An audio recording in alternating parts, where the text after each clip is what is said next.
ममता ने अपने बेटे को पढ़ा लिखा कर बड़ा आदमी बनाया। अब वो शहर में अपने परिवार के साथ रहता है। एक दिन ममता का बेटा रोहन अपनी पत्नी आलिया से कहता है, अरे आलिया, सुनो, माँ अब से गांव में नहीं रहेगी। वो हमारे साथ यहीं रहेंगी शहर में। उनका कमरा आज नौकर से बोलकर अच्छे से साफ करवा देना। ओह, आज तो मेरी किटी पार्टी है, फिर मुझे जिम और फिर शॉपिंग। ठीक है, कल करवा दूंगी। अ, अच्छा, लेकिन माँ के सामने ये कपड़े नहीं चलेंगे। हाँ, तुम्हें साड़ी या सूट पहनना होगा। अरे बिल्कुल भी नहीं।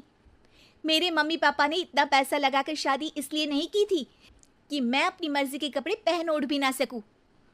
अरे चलो, गुस्सा मत हो, लेकिन कुछ दिन तो माँ की खुशी के लिए कर सकती हो ना। लेकिन आलिया मानती नहीं। माँ आती है सिंपल सी साड़ी, झोला और चप्पल पहनकर। अरे रोहन, मैं इनके साथ कैसे रहूंगी? मेरी फ्रेंड्स क्या कहेंगी? ये तो पूरी गंवार लग रही है। आलिया, माँ गांव में रहती थी इसलिए ऐसी हैं। तुम आज ही माँ के साथ जाकर उनकी पसंद की शॉपिंग करवा देना। इनके साथ घर के अंदर रहना मुश्किल है, बाहर तो मैं कभी भी ना जाऊं। रोहन को आलिया पर गुस्सा आ जाता है। माँ, ओ माँ। हाँ बेटा। वो माँ को ले जाने के लिए उनका हाथ पकड़ता है कि अरे माँ, तेरे हाथ अभी तक इतने कड़े हैं, तूने इसका कोई इलाज नहीं किया? अरे बेटा, इसका कोई इलाज नहीं। वैसे भी मुझे कोई शर्म नहीं कि मेरे हाथ मुलायम नहीं है, क्योंकि इन्हीं हाथों से मेहनत कर मैंने तुझे बनाया है बेटा।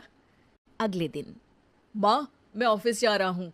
कुछ लाना हो तो आलिया को बोलकर फ़ोन करवा देना। रोहन के जाने के बाद, आप ना आज कमरे में ही रहिएगा, घर में पार्टी है, मेरी सहेलियां आ रही हैं, मैं उन लोगों के सामने आपको नहीं ला सकती हूँ। ठीक है बहू, लेकिन तुम कहो तो मैं कुछ खाने को बना दूँ तुम लोगों की पार्टी के लिए। वो लोग सिर्फ कॉन्टिनेंटल या थाई फूड ही खाते हैं। कोई बात नहीं, कभी इंडियन खिलाने वाला कोई मिला नहीं होगा ना। मैं बनाकर कमरे में चली जाऊंगी। जैसे आपकी मर्जी। आलिया के घर उसकी दोस्त आती हैं, पार्टी होती है।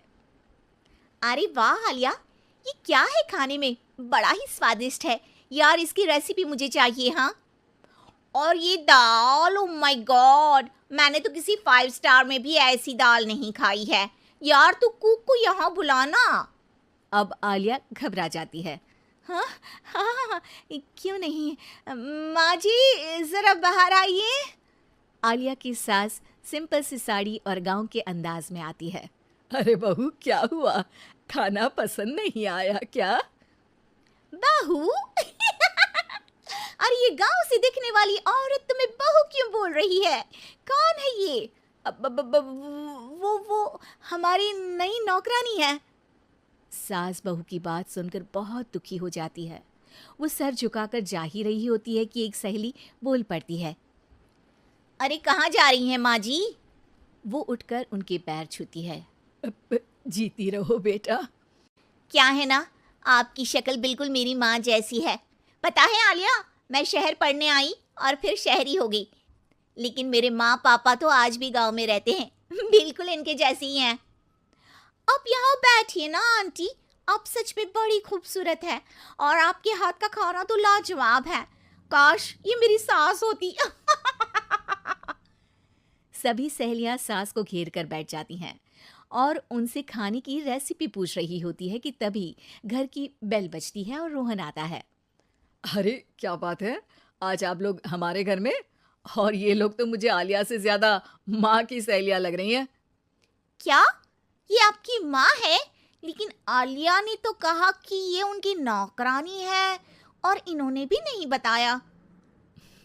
वो नहीं बताएंगी, क्योंकि उनके लिए बच्चों की इज्जत और उनकी खुशी सबसे पहले है। मुझे माफ कर दो, मुझे इन्हें तुम लोगों से मिलवाने में शर्म आ रही थी कि तुम लोग क्या कहती। अरे अब तो हमें शर्म आ रही है कि तुम हम लोगों की सहेली हो। हाँ, जो माँ जैसी सास को नौकरानी बोले वो हमारी सहेली नहीं हो सकती। ये बोलकर सभी वहां से जाने लगती है कि सास बोलती है। आलिया की तरफ से मैं तुम लोगों से माफ़ी मांगती हूँ। उसने जो कहा उसके लिए मैं उसे माफ़ करती हूँ। अब तुम लोग भी उसे माफ़ कर दो। क्योंकि अगर तुम लोगों ने उससे दोस्ती तोड़ी तो फिर मेरे हाथ का खाना कैसे खाओगी? नहीं नहीं आंटी, जरूर आएंगे, लेकिन अब आलिया की नहीं बल्कि आपकी सहेली बनकर।